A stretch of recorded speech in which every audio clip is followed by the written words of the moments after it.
जब भगवान शंकर तप करने बैठे, यहाँ जगत जननी जगदम्बा ने एक बार फिर से भगवान शंकर को पाने के लिए हिमाचल प्रदेश में हिमाचल और मैना की पुत्री पार्वती बनकर के प्रकट होती है।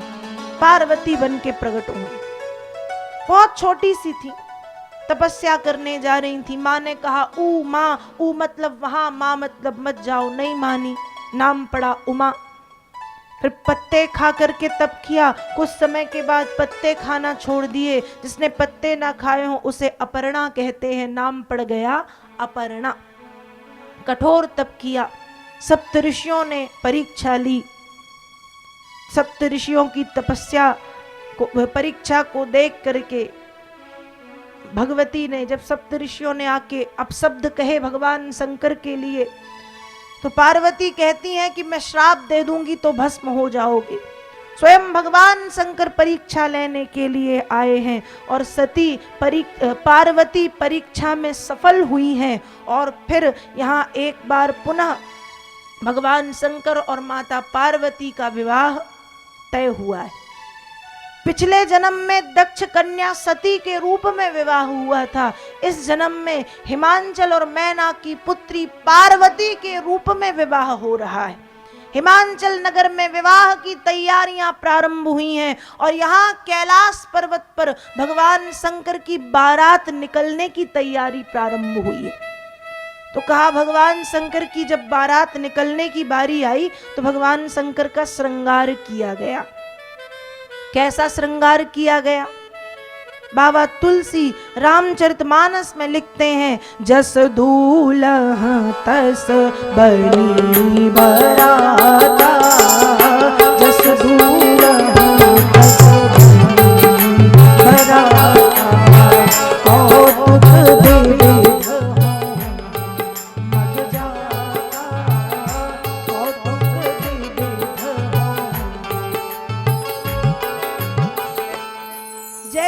दूल्हा है वैसे ही बराती हैं। अब भगवान शंकर का श्रृंगार किया है भूत प्रेतों ने। अब हमें जब अपना मेकअप कराना होता है तो हम कहाँ जाते हैं? ब्यूटी पार्लर में। अब भगवान शंकर का मेकअप किया है भूतों ने, तो जो जैसा सजाएगा, जो जैसा है वैसे ही तो सजाएगा।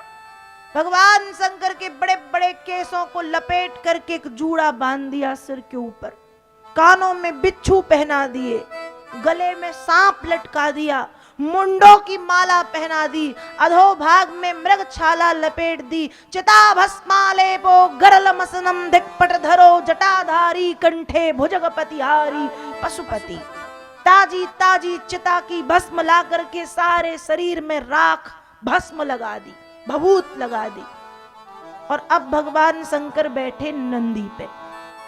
अब नंदी पे बैठे, किसी दूल्हे को बैल पे बैठे देखा है? नहीं। चलो भगवान का वाहन है नंदी, नंदी पे बैठे तो बैठे उल्टे बैठ गए। देवताओं ने कहा प्रभु कम से कम सीधे बैठ जाओ। भगवान शंकर ने कहा क्यों बैठूं? जब मेरे वाहन को कोई समस्या नहीं तो तुम्हें क्या समस्या है? पूछो नंदी से, उसको दिक्कत है। नंदी ने भी सिर हिला दिया, नहीं मुझे कोई दिक्कत नहीं। भगवान शंकर उल्टे बैठे हैं और भगवान शंकर के विवाह में जमाने भर के बराती आए हैं। बराती मतलब भूत प्रेत पिशाच शाकनी डाकनी इत्यादि इत्यादि सब। भारत के भूत प्रेत तो है ही, भारत के बाहर यूरोप से, अमेरिका से, फ्रांस से, इटली से, जर्मनी से, बेल्जियम से विभिन्न भाषाओं को बोलने वाले भूत प्रेत भगवान शंकर की बारात में आए। कहा जिन्हें कोई नहीं बुलाता उन्हें मैं बुलाऊंगा। भगवान शंकर के विवाह में ऐसे ऐसे बराती पधारे, विभिन्न भाषाओं के, विभिन्न प्रकार के। अब बारात भी दो भागों में बट गई। बारात दो भागों में बट गई। एक भाग में सब सुंदर सुंदर ब्रह्मा जी, इंद्र, भगवान विष्णु, कुबेर, वरुण, यक्ष, गंधर्व, नाग, किन्नर, अप्सराएं, और एक भाग में भगवान शंकर और उनके साथ भूत प्रेत पिशाच नंदी भृंगी श्रृंगी इत्यादि सब। दो भागों में बटी है बारात। यदि इनके साथ जाएंगे तो कोई हमें भोजन और पानी के लिए भी नहीं पूछेगा। अब बारात हर हर महादेव कहते हुए हिमांचल नगर में बारात पहुंचती है। बच्चों ने जब भगवान शंकर को देखा, दौड़ते हुए घर में पहुंचे, अरे जल्दी जल्दी दरवाजे लगाओ, बारात नहीं भूतों की जमात आई है। अब बारात तो वही देखेगा जो उन भूतों से बचेगा, वो सबको खा जाएंगे। माताओं ने पूछा कैसा दूल्हा है, कैसे बाराती हैं? भगवान शंकर उत्तर देते, बच्चे उत्तर देते हैं।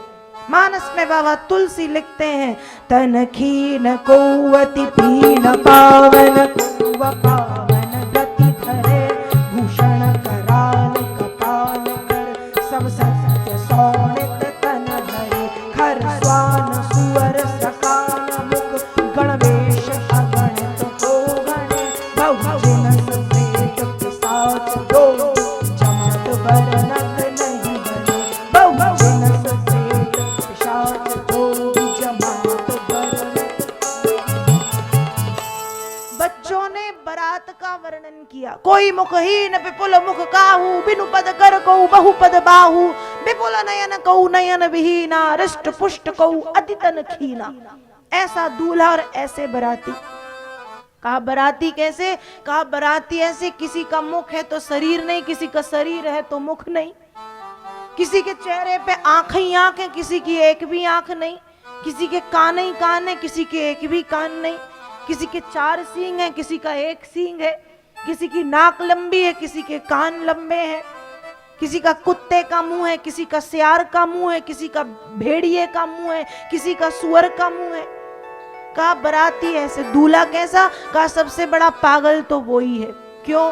कहा बैल पे बैठ के आया है, वस्त्र नहीं पहने हैं, मृगछाला लपेटे और मुंडे की माला गले में लटकाए, कान में बिच्छू है, गले में सांप लटकाए, खूब बड़ा जूड़ा बांधे, चंद्रमा सिर के ऊपर लगा हुआ है, ऐसा दूल्हा है।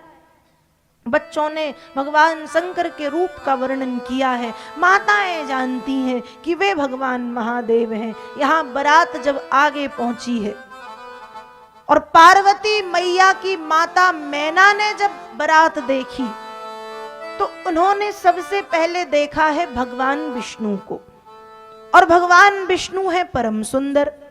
तो मैना सोच रही है कि जब बाराती इतने सुंदर सुंदर आए हैं तो दूल्हा कितना सुंदर होगा।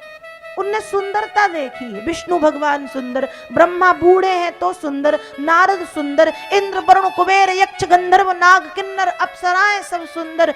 मैना सोच रही हैं जब बाराती इतने सुंदर हैं, दूल्हा कितना सुंदर होगा। उसी समय बैल पर बैठ करके हर हर महादेव कहते हुए भूत प्रेत भगवान शंकर को लेकर के पधारे। मैना ने कहा मैंने ऐसी बारात तो कभी नहीं देखी जिसमें भूत प्रेत भी आए। हिमांचल बोले कि देवी यही आपकी पुत्री के पतिदेव हैं होने वाले। ऐसे ही मैना ने भगवान शंकर को देखा, तुरंत मैना बेहोश हो गई। भगवान शंकर का ऐसा रूप, मैना को खूब उठाया गया। जब मैना उठी तो मैना कहती है यदि मुझे पता होता कि मेरी बेटी को ऐसा दूल्हा मिलेगा तो पैदा होते ही उसे भी मार देती और खुद भी मर जाती। नारद जी को बुलाओ, क्या ऐसे वर को प्राप्त करने के लिए मेरी पुत्री से तपस्या कराई। नारद जी आए। पहले तो मैना ने नारद जी को खूब बातें सुनाई। जब मैना का गुस्सा शांत हुआ तब नारद जी ने मैना से कहा कि तुम जिसे अपनी बेटी मान रही हो वो तुम्हारी बेटी नहीं है।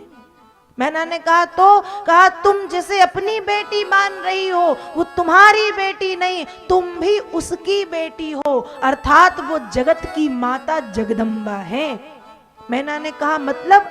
कहा पूर्व जन्म में दक्ष कन्या सती बन करके आई थी, भगवान शंकर से विवाह भी हुआ, लेकिन किसी कारणवश भगवान शंकर से वियोग हो गया, और जब वियोग हुआ तो पुनः पुनः शिव मिलन हेतु, शिव प्राप्ति हेतु हिमांचल और मैना की कन्या पार्वती बनकर के प्रकट हुई हैं। जो तुम्हारी बेटी पार्वती है वो आज से नहीं, सदा शंभु अर्धंग निवासिनी, जन्म जन्मांतरों से भगवान शंकर के आधे भाग में निवास करने वाली उनकी अर्धांगिनी है। जैसे ही मैना ने सुना, नेत्रों से आंसू बहने लगे। मानस में बाबा तुलसी लिखते हैं, तब मैना हिमवंत आनंदे पुनि पुनि पार्वती पद वंदे। हिमांचल और मैना ने बार बार भगवान शंकर और पार्वती के चरणों की वंदना की है। और फिर हिमांचल और मैना ने भगवान शंकर और मां पार्वती का विवाह बड़े विधि विधान पूर्वक संपन्न कराया। इस तरह से श्रीमद् भागवत जी में भगवान शंकर और मां पार्वती के विवाह की पावन कथा का वर्णन वेद व्यास जी करते हैं।